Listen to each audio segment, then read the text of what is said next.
Hi hello இது என்ன வீடியோன்னு பார்த்தீங்கன்னா நைட்டு வந்து இட்லி தோசைக்கு சட்னி சாம்பாரே வச்சு கடுப்பாக இருந்துச்சுன்னா இந்த மாதிரி ஒரு டைம் ட்ரை பண்ணி பாருங்கள், சூப்பராக இருக்கும்.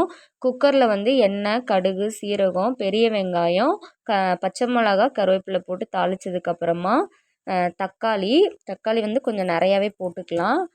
கம்மியாக சேர்க்கணுன்னா கம்மியாக சேர்த்துக்கலாம். அதுக்கப்புறமா சாம்பார் பொடி, மஞ்சத்தூள், உப்பு போட்டு நல்லா வதங்கினதுக்கப்புறம் கத்திரிக்காயும் உருளைக்கிழங்கும் கட் பண்ணி வச்சதை போட்டு ஒரு 5-6 விசில் விட்டு எடுத்துடலாம். எடுத்துட்டு அதுக்கப்புறம் ஒரு பாத்திரத்தில் கொஞ்சமாக எண்ணெய், கடுகு சேர்க்க தேவையில்லை, ஏன்னா ஃபஸ்ட்டே நம்ம கடுகு சேர்த்துட்டோம்.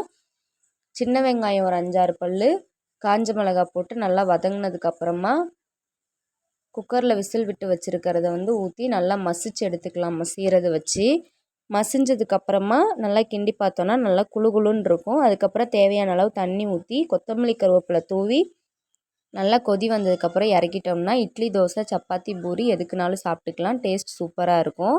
இன்னொரு சூப்பரான வீடியோவில் பார்க்கலாம். வீடியோ பிடிச்சிருந்தா லைக் பண்ணுங்கள். பாய்.